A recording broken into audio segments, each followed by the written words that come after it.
Assalamualaikum warahmatullahi wabarakatuh. Perkenalkan, nama saya Rama Faryatumuna, NIM 235510053 dari kelas B6 AKR.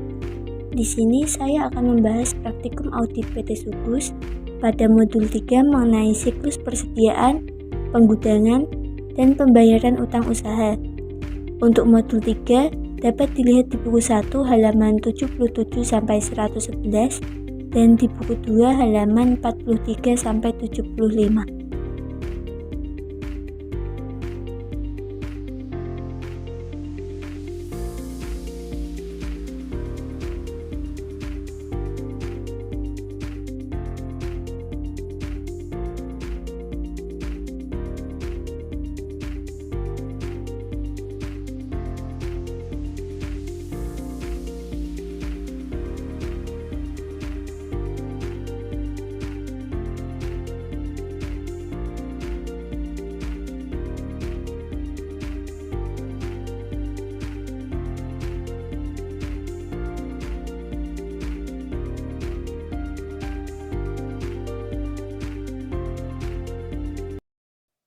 Yang pertama kita akan membahas prosedur audit.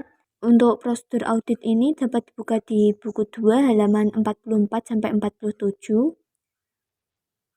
Di sini ada kolom nomor, kolom prosedur audit, kolom dikerjakan oleh yang berisi indeks dan paraf. Untuk mengisi indeks ini dapat dibuka di buku 1 halaman 78-87. Nomor 1, salah satu cara untuk meyakinkan nilai persediaan per tanggal neraca adalah dengan melakukan pengambilan persediaan. Itu sudah dilakukan, maka kita centang. Nomor 2, uji penilaian harga persediaan dengan membandingkan pada faktur atau data lain dari pelanggan. Itu belum dilakukan, kita strip. Nomor 3, perhatikan kemungkinan perubahan sistem dari metode tahun lalu. Itu sudah dilakukan, kita centang. Nomor 4, periksa semua penjumlahan dan perkalian dari daftar persediaan. Itu sudah dilakukan, kita centang. Nomor 5, siapkan schedule utama. Itu sudah dilakukan di indeks F. Nomor 6, minta daftar persediaan yang mencakup nama barang, kuantitas, dan harga per tanggal neraca. Itu sudah dilakukan, kita centang. Nomor 7, lakukan penelaahan analitis untuk melihat kewajaran dari nilai persediaan. Itu sudah dilakukan di indeks ARP1.1. Nomor 8, pastikan bahwa barang dalam perjalanan telah dibukukan sesuai dengan statusnya. Itu sudah dilakukan, kita centang. Nomor 9, dapatkan konfirmasi persediaan di luar kompleks perusahaan. Itu belum dilakukan, kita strip. Nomor 10, pelajari kecukupan pertanggungan asuransi. Itu sudah dilakukan, kita centang. Nomor 11, yakinkan bahwa perusahaan telah mengadakan penyisihan yang cukup untuk barang-barang yang penjualannya lambat, usang, atau sisa. Itu belum dilakukan, kita strip. Nomor 12, pelajari semua perjanjian pinjaman dengan kreditur. Itu belum dilakukan, kita strip. Selanjutnya, pajak pertambahan nilai atau PPN masukan. Nomor 1, minta daftar pajak pertambahan nilai masukan yang meliputi nilai tanggal faktur pajak, nomor pokok wajib pajak, nomor pengusaha kena pajak, dasar pengenaan pajak, dan besarnya PPN yang dipungut. Itu sudah dilakukan, kita centang. Nomor 2, yakinkan bahwa semua pajak masukan telah didukung dengan bukti pajak. Itu sudah dilakukan, kita centang. Nomor 3, pastikan bahwa pajak masukan tersebut telah dilaporkan secara teratur dalam SPT masa. Itu sudah dilakukan, kita centang. Nomor 4, apabila pajak keluaran lebih besar daripada pajak masukan, itu sudah dilakukan, kita centang. Nomor 5, apabila ada perbedaan saldo bersih, dikurangi pajak keluaran antara buku besar dengan SPT masa, itu belum dilakukan, kita strip. Nomor 6, pelajari semua surat koresponden dengan kantor pajak. Itu belum dilakukan, kita strip. Selanjutnya, beban pokok penjualan. Nomor 1, lakukan perbandingan setiap jenis dan struktur beban yang termasuk harga pokok penjualan dalam tahun yang diperiksa dengan tahun lalu. Itu sudah dilakukan, kita centang. Nomor 2, hitung rasio dari COGS dan bandingkan dengan tahun lalu. Itu belum dilakukan, kita strip. Nomor 3, yakinkan bahwa harga pokok produksi dicatat berdasarkan perhitungan yang didukung bukti-bukti. Itu sudah dilakukan, kita centang. Selanjutnya, pemeriksaan pembelian. Nomor 4, bandingkan pembelian tahun berjalan dengan tahun lalu. Itu belum dilakukan, kita strip. Nomor 5, lakukan pemeriksaan kebijakan dan prosedur pembelian dan retur pembelian. Itu belum dilakukan, kita strip. Nomor 6, lakukan pemeriksaan terhadap pembelian dari pihak yang mempunyai hubungan istimewa. Itu belum dilakukan, kita strip. Nomor 7, lakukan pemeriksaan atas pembelian secara acak pada tahun berjalan. Itu sudah dilakukan, kita centang. Nomor 8, periksa kebenaran perhitungan matematis pada faktur pembelian dan memo debit. Itu sudah dilakukan, kita centang. Nomor 9, periksa kebenaran PPN masukan atas pembelian barang atau jasa kena pajak. Itu sudah dilakukan, kita centang. Nomor 10, lakukan pisah batas atas pembelian dan retur pembelian selama 7 hari sebelum dan setelah tanggal neraca. Itu sudah dilakukan, kita centang. Nomor 11, apabila pembelian telah dicatat untuk barang yang masih berada pada gudang penjual, maka periksa kontrak pembeliannya. Itu belum dilakukan, kita strip. Nomor 12, buat kesimpulan dan komentar hasil pemeriksaan. Itu sudah dilakukan di indeks F. Selanjutnya, utang usaha. Nomor 1, minta daftar utang usaha. Itu udah dilakukan, maka kita centang. Nomor 2, tentukan saldo yang akan dikonfirmasi dan dikirimkan surat konfirmasi kepada kreditur. Itu sudah dilakukan di indeks MM1.2. Nomor 3, catat utang bersaldo debit. Itu belum dilakukan, kita strip. Nomor 4, pisahkan antara utang pada perusahaan afiliasi. Itu belum dilakukan, kita strip. Nomor 5, minta daftar mutasi penjual. Itu belum dilakukan, kita strip. Nomor 6, teliti setiap selisih yang ada antara balasan surat konfirmasi dengan saldo menurut buku utang. Itu sudah dilakukan di indeks MM1.2. Nomor 7, bila konfirmasi tidak dijawab, maka lakukan alternatif prosedur dengan memeriksa faktur. Itu sudah dilakukan, maka kita centang. Nomor 8, bila konfirmasi dilakukan atas saldo sebelum tanggal neraca, agar mendapatkan keyakinan tentang kebenaran saldo utang, itu sudah dilakukan, kita centang. Nomor 9, periksa persoalan lama yang belum terselesaikan, itu belum dilakukan, kita strip. Nomor 10, lakukan tes subsequent payment dan uji pisah batas untuk pisah batas tanggal neraca. Itu sudah dilakukan di PL2.1. Nomor 11, buat kertas kerja dan kesimpulan hasil pemeriksaan. Itu sudah dilakukan, maka kita centang. Selanjutnya kita akan membahas kertas kerja pada indeks PL2.1, di mana di PL2.1 ini terdapat beberapa kolom, yaitu yang pertama ada order pembelian yang berisi tanggal dan nomor, kemudian ada nama pelanggan, ada jumlah dan tanggal pencatatan. Di uji pisah batas pembelian ini, ketika kita melakukan audit atas pembelian, kita perlu untuk memastikan terlebih dahulu transaksi pembelian tahun 2018 itu benar-benar dicatat di tahun tersebut. Untuk itu dapat dilihat di buku 1 halaman 94 yang paling bawah, dengan keterangan untuk keperluan uji pisah batas dari transaksi pembelian, dipilih 5 transaksi sebelum dan setelah tanggal 31 Desember 2018. Dapat dilihat di tabel tersebut ada nomor OP, tanggal OP, keterangan, dan jumlah. Jadi kita tinggal masukkan isi dari tabel tersebut ke dalam kolom-kolom di indeks PL2.1. Pada kolom order pembelian itu dibalik ya, untuk order pembelian itu tanggal dulu baru nomor. Dan untuk tanggal pencatatan itu kita kosongkan saja karena belum terjadi transaksi, baru melakukan order saja. Oleh karena itu, dengan data ini kita belum bisa melakukan uji pisah batas.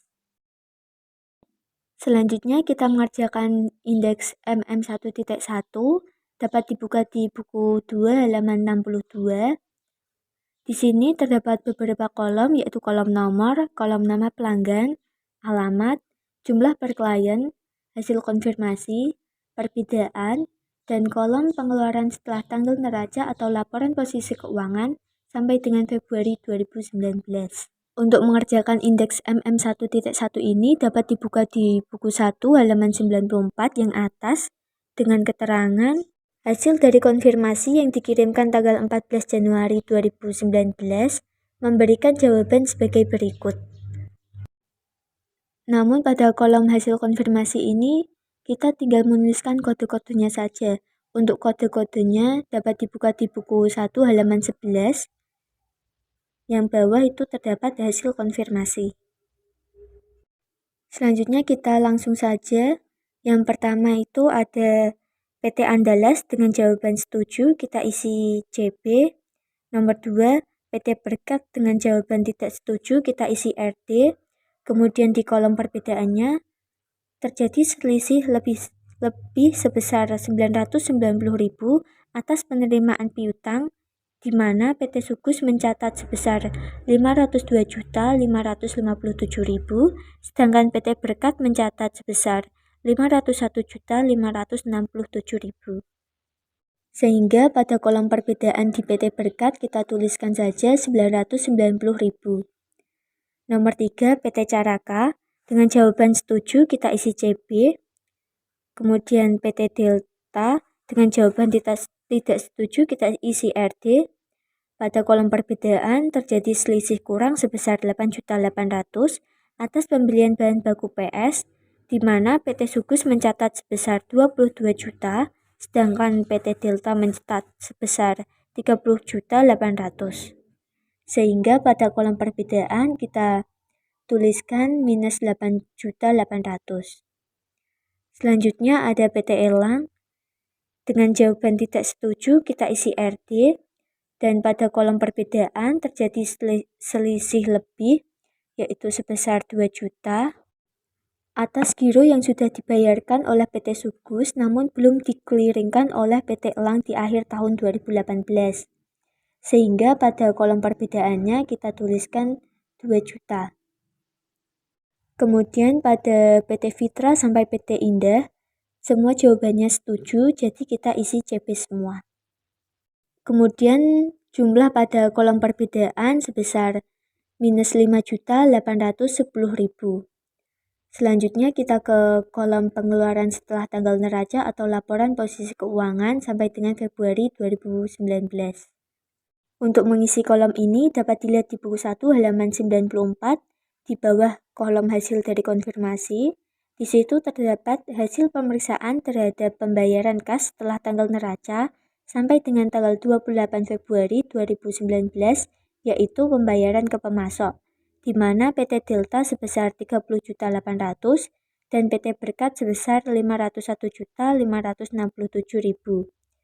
Jadi kita dapat masukkan pada PT Berkat sebesar 501.567.000 dan PT Delta sebesar 30.800.000, sehingga totalnya ada 532.367.000.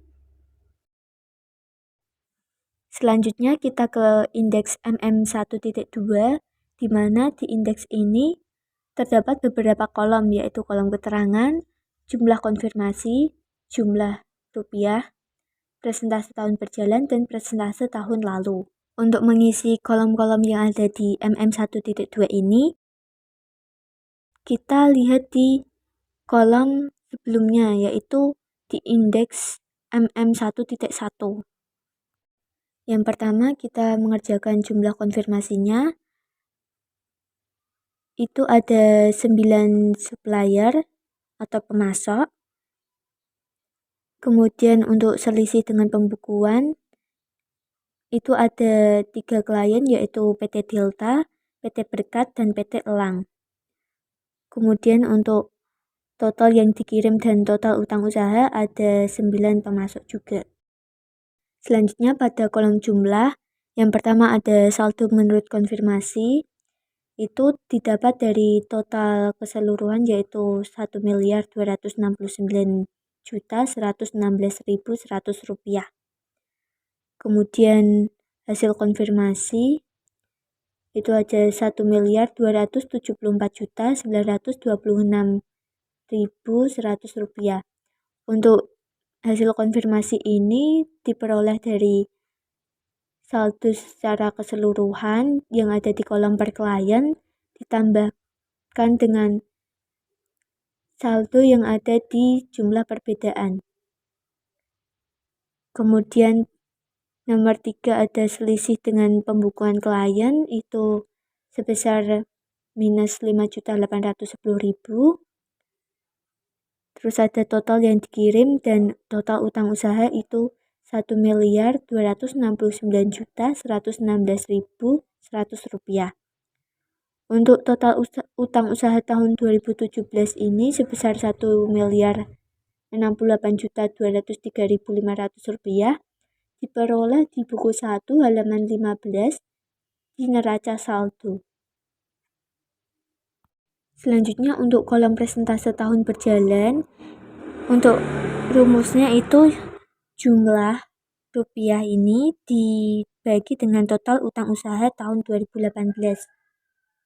Contohnya yaitu saldo menurut konfirmasi sebesar 1.269.116.100 rupiah dibagi dengan total utang usaha 2018 yaitu 1.269.116.100 rupiah dikali 100, hasilnya 100%.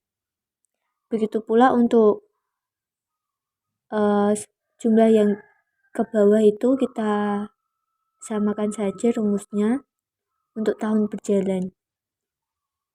Selanjutnya untuk presentase tahun lalu, rumusnya yaitu jumlah dibagi dengan tahun 2017 atau total utang usaha tahun 2017. Contohnya, saldo menurut konfirmasi sebesar 1.269.116.100 rupiah dibagi dengan 1.068.203.500 rupiah. Kemudian dikali 100, hasilnya 119. Untuk presentase tahun berjalan dan presentase tahun lalu, hasilnya kita bulatkan saja. Sehingga pada presentase konfirmasi yang dikirim terhadap total piutang usaha, pada presentase tahun berjalan sebesar 100% dan presentase tahun lalu sebesar 119%. Selanjutnya kita ke indeks M1 yang catatan pemeriksaan. Pada catatan pemeriksaan ini kita tuliskan yang ada di indeks MM1.1 tadi, yang perbedaan itu. Jadi perlu dibuat usulan penyesuaian dan reklasifikasi, yaitu berdasarkan hasil pemeriksaan ditemukan yang pertama ada perusahaan kurang catat atas pembayaran utang kepada PT Berkat, di mana pernya yaitu utang usaha sebesar 990.000 didebet dan bank sebesar 990.000 dikredit. Yang kedua, ada perusahaan belum mencatat pembelian bahan baku PS dari PT Delta senilai 8.800.000 sehingga pernya yaitu persediaan bahan baku sebesar 8 juta dan PPN masukan sebesar 800.000. Untuk PPN masukan ini diperoleh dari persediaan bahan baku sebesar 8 juta dikali 10% sehingga hasilnya 800.000. Utang usaha sebesar 8.800.000 berada di kredit. Kemudian nomor 3, terdapat selisih hasil konfirmasi dengan PT Elang yang disebabkan giro sudah dibayarkan kepada PT Elang tetapi sampai tanggal 31 Desember 2018 belum dikeliringkan. Untuk ini tidak perlu ada pernya karena yang belum mengkeliringkan itu PT Elang sendiri, sedangkan PT Sukus telah membayar giro tersebut. Selanjutnya kita ke kertas kerja indeks M1 yaitu berisi kolom nama pelanggan, BPRF per klien 31 Desember 2018, kolom per yang berisi debit kredit, dan kolom per audit 31 Desember 2018. Untuk mengisi kolom per ini, kita tinggal memasukkan dari catatan pemeriksaan yang tadi, di mana pada utang usaha PT Berkat sebesar 990.000 dan utang usaha PT Delta sebesar 8.800.000 di kredit. Sehingga per audit pada PT Berkat sebesar 501.567.000 dan per audit PT Delta sebesar 30.800.000. Untuk kolom per audit ini, rumusnya yaitu per klien dikurang debit ditambah kredit. Karena ini utang usaha sehingga rumusnya seperti itu. Kemudian pada PT-PT yang tidak ada permasalahan, kita tinggal masukkan saja angkanya tetap sama, sehingga total per audit pada utang usaha ini yaitu sebesar Rp1.276.926.100. Selanjutnya kita ke indeks TOC3, dapat dibuka di buku 2 halaman 59, di mana di TOC3 ini berisi order pembelian, nama pelanggan, jumlah, bukti pendukung, otorisasi, footing, periksa pencatatan ke buku pembelian, kartu persediaan, dan buku besar.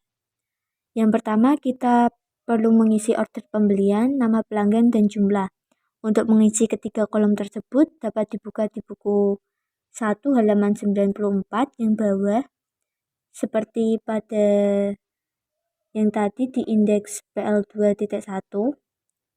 Kemudian untuk bukti pendukung, otorisasi dan voting itu dapat dibuka di buku 1 halaman 99 sampai 101. Setelah mengisi order pembelian, nama pelanggan dan jumlah, kita perlu memeriksa kembali perhitungan yang ada di buku 1 halaman 99 sampai 101 tersebut. Jadi diperlukan catatan pemeriksaan yang berisi kolom nomor, kolom pemasok, kolom kuantitas, kolom harga per unit, kolom jumlah, PPN sebesar 10%, total, dan keterangan. Yang pertama ada PT Delta dengan kuantitas 1.250 dan harga per unitnya 2.800, sehingga jumlahnya yaitu 1.250 dikalikan dengan 2.800, hasilnya 3.500. Kemudian untuk PPN-nya yaitu 3.500 dikalikan 10%, sehingga PPN yang diperoleh yaitu 350. Untuk totalnya yaitu jumlah sebesar 3.500 ditambah dengan PPN sebesar 350.000, sehingga total yang diperoleh di PT Delta sebesar 3.850.000, sehingga tidak sesuai dengan perhitungan yang ada di halaman 99. Untuk perhitungan di PT Elang sampai PT Indah, kita samakan saja dengan perhitungan tadi yang di PT Delta, sehingga yang benar atau yang sesuai hanya PT Indah saja. Yang PT Elang sampai dengan PT Hero itu tidak sesuai. Jadi pada kolom bukti pendukung kita centang semua, kolom otorisasi juga kita centang semua. Pada kolom footing itu yang dicentang cuma PT Indah, karena yang sesuai cuma PT Indah saja. Yang lain kita beri tanda silang. Kemudian pada kolom periksa pencatatan ke buku pembelian, kartu persediaan, dan buku besar, kita centang semua saja.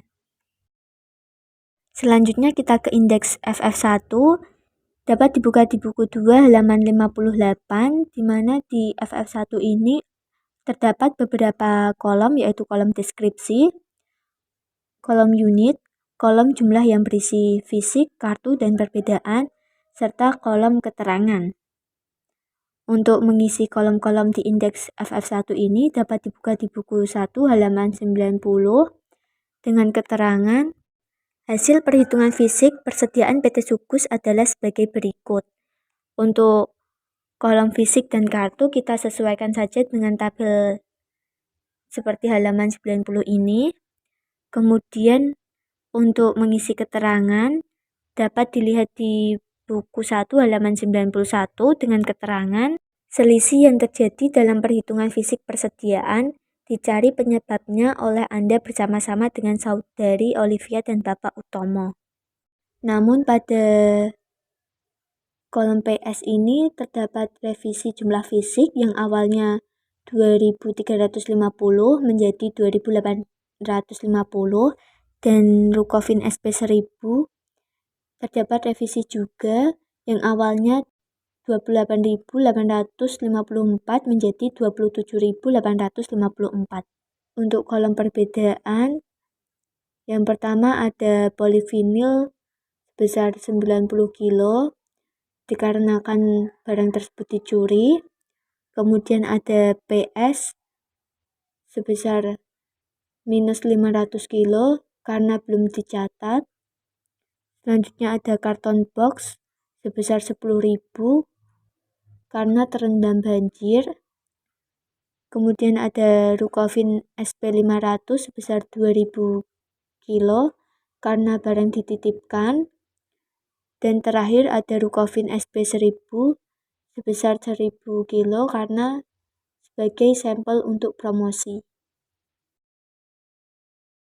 Selanjutnya kita ke indeks F3 yaitu yang catatan pemeriksaan di buku 2 halaman 55, di mana kita akan membuat usulan penyesuaian dari selisih perhitungan fisik persediaan yang ada di indeks FF1, yaitu yang persediaan bahan baku, di mana bahan bakunya ada polivinil dan PS. Yang pertama, berdasarkan hasil pemeriksaan ditemukan terjadi selisih bahan baku polivinil sebanyak 90 kilo yang disebabkan karena barang tersebut dicuri. Sehingga pernya yaitu beban lain-lain sebesar 1.350.000 berada di debit dan persediaan bahan baku sebesar 1.350.000 berada di kredit. 1.350.000 itu diperoleh dari 90 kilo dikalikan 15.000, di mana 15.000 tersebut harga dari polivinil yang berada di halaman 89. Kemudian terjadi selisih bahan baku PS yang disebabkan pembelian dari PT Delta belum dilakukan pencatatan sebanyak 500 kilo senilai 8.800. Untuk pernya dapat dilihat di indeks M1, yaitu persediaan bahan baku sebesar 8 juta berada di debit, kemudian PPN masukannya sebesar 800.000 berada di debit, kemudian utang usaha sebesar 8.800.000 berada di kredit. Masih di indeks F3 yaitu kertas kerja, di mana kertas kerja ini berisi keterangan WP-Ref per klien 31 Desember 2018, per yang berisi debit kredit, dan per audit. Untuk mengisi pernya ini dapat disesuaikan dengan catatan pemeriksaan sebelumnya yaitu di indeks F3, di mana polivinil persediaan bahan bakunya sebesar 1.350.000 dan PS sebesar 8 juta. Sehingga per auditnya untuk polivinil sebesar 23.400 dan PS sebesar 45.600.000. Sehingga total per audit yaitu 527.156.300 rupiah. Untuk menghitung per audit ini, rumusnya yaitu per audit sama dengan per klien ditambah debit dikurang kredit. Selanjutnya kita ke indeks F4 yang catatan pemeriksaan dapat dibuka di buku 2 halaman 57, di mana kita membuat usulan penyesuaian dari selisih perhitungan fisik persediaan, yaitu persediaan bahan penolong. Berdasarkan hasil pemeriksaan ditemukan karton box terendam banjir 10.000 piece dengan harga 1.100 per piece-nya, sehingga mengalami kerugian sebesar 11 juta. Pernya yaitu beban lain-lain 11 juta berada di debit dan persediaan bahan penolong sebesar 11 juta berada di kredit. 11 juta tersebut diperoleh dari 10.000 dikali 1.100, yaitu harga dari karton box yang dapat dilihat di halaman 89, sehingga totalnya ada 11 juta. Selanjutnya kita ke kertas kerja indeks F4, di mana di kertas kerja ini terdapat kolom keterangan WPREF per klien 31 Desember 2018, per yang berisi debit kredit, dan per audit 31 Desember 2018. Untuk mengisi per ini, karena hanya ada satu kesalahan saja, yaitu karton box, sehingga pada kolom karton box persediaan bahan penolongnya sebesar 11 juta berada di kredit, maka hasil per audit pada karton box yaitu 57.838.000 dan jumlah per audit 31 Desember 2018 sebesar 126.843.600 rupiah. Untuk menghitung per auditnya itu sama seperti yang tadi, yaitu per klien ditambah debit dikurang kredit. Selanjutnya kita ke indeks F1 yang catatan pemeriksaan dapat dibuka di buku 2 halaman 51.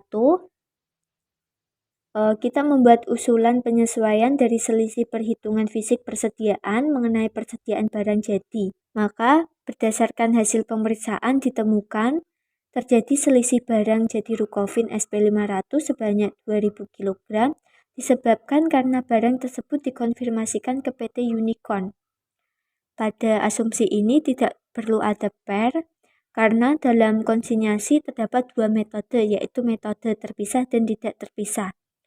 Di mana metode terpisah yaitu adanya pemisahan antara persediaan reguler dan konsinyasi.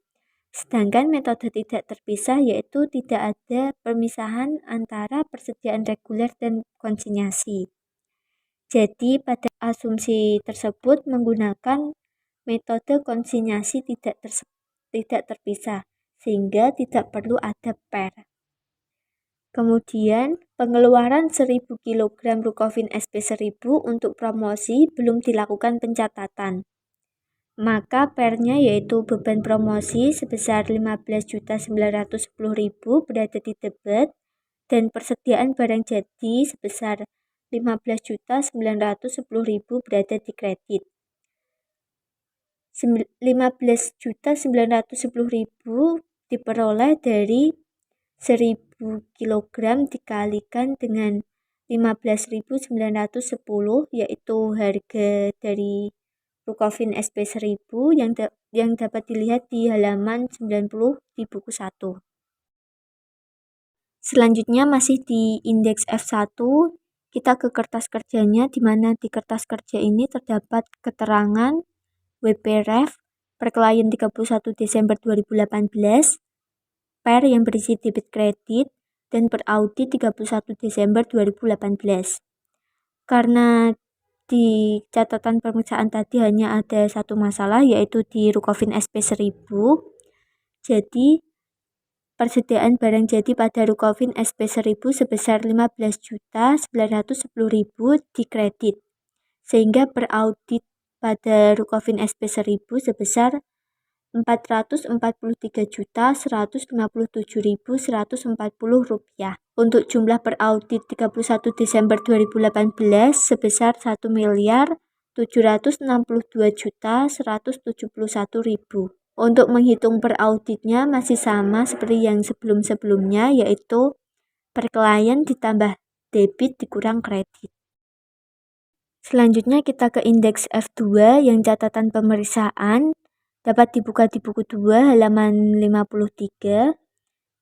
Kita membuat usulan penyesuaian dari selisih perhitungan fisik persediaan mengenai persediaan dalam proses, yaitu berdasarkan hasil pemeriksaan ditemukan terjadi kurang catat upah buruh pabrik untuk batch produksi nomor 377 sebesar 15 juta. Untuk PER-nya yaitu tenaga kerja langsung sebesar 15 juta berada di debit, dan beban yang masih harus dibayar sebesar 15 juta berada di kredit. Kemudian karena tenaga kerja langsung ini perlu dialokasikan ke batch produksi nomor 377, jadi masih diperlukan satu jurnal lagi, yaitu persediaan barang dalam proses sebesar 15 juta berada di debit dan tenaga kerja langsung sebesar 15 juta berada di kredit. Selanjutnya masih di indeks F2, yaitu kita ke kertas kerjanya yang berisi kolom keterangan WPREF per klien 31 Desember 2018, per yang berisi debit kredit dan per audit 31 Desember 2018. Di mana karena hanya terjadi satu permasalahan saja, yaitu pada batch produksi nomor 377, sehingga persediaan barang dalam proses sebesar 15 juta berada di debit.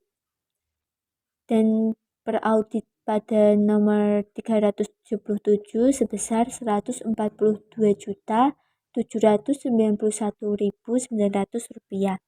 Sehingga per audit 31 Desember 2018 sebesar 305.107.800 rupiah. Untuk menghitung per audit itu rumusnya masih sama, yaitu per klien ditambah debit dikurang kredit. Selanjutnya kita ke kertas kerja indeks F. Dapat dibuka di buku 2 halaman 48, di mana di indeks ini terdapat beberapa kolom, yaitu kolom keterangan WPREF per klien 31 Desember 2018, per yang berisi debit kredit dan per audit 31 Desember 2018. Untuk mengisi kolom di indeks F ini diperoleh dari indeks F1 sampai indeks F4. Yang pertama ada persediaan barang jadi sebesar 15.910.000 berada di kredit, sehingga per auditnya yaitu 1.762.171.000 rupiah. Kemudian yang kedua ada persediaan barang dalam proses sebesar 15 juta berada di debit, sehingga per auditnya yaitu 305.107.800 rupiah. Kemudian yang ketiga ada persediaan bahan baku sebesar 8 juta di debit dan 1.350.000 berada di kredit, sehingga per auditnya yaitu 527.156.300 rupiah.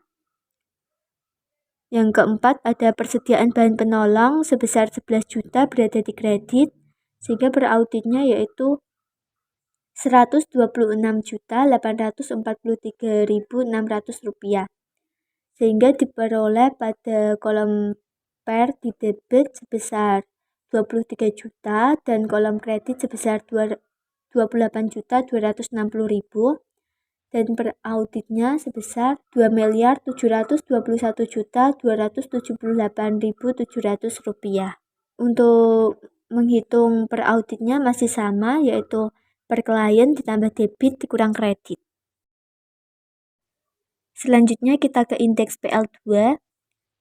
Dapat dibuka di buku 2 halaman 73, di mana di indeks PL2 ini terdapat beberapa kolom, yaitu kolom keterangan WPREF per klien 31 Desember 2018, per yang berisi debit kredit, dan per audit 31 Desember 2018. Untuk mengisi kolom per yaitu debit kredit diperoleh dari catatan pemeriksaan yang telah kita lakukan tadi. Sehingga pada persediaan bahan baku akhir terdapat sebesar 8 juta berada di debit dan 12.350 berada di kredit. Kemudian tenaga kerja langsung sebesar 15 juta berada di debit dan 15 juta berada di kredit. Dan beban lain-lain sebesar 12.350.000 berada di debit. Kemudian barang dalam proses akhir sebesar 15 juta di debit dan persediaan barang jadi akhir sebesar 15.910.000 berada di kredit, sehingga total pada debit sebesar 50.350.000 dan di kolom kredit sebesar Rp43.260.000. Untuk kolom per auditnya dapat dihitung dengan rumus per klien ditambah debit dikurang kredit, sehingga total yang diperoleh pada kolom per audit 31 Desember 2018 sebesar Rp32.283.287.959. Sekian pembahasan yang dapat saya sampaikan. Apabila ada kesalahan kata, mohon dimaafkan. Assalamualaikum warahmatullahi wabarakatuh.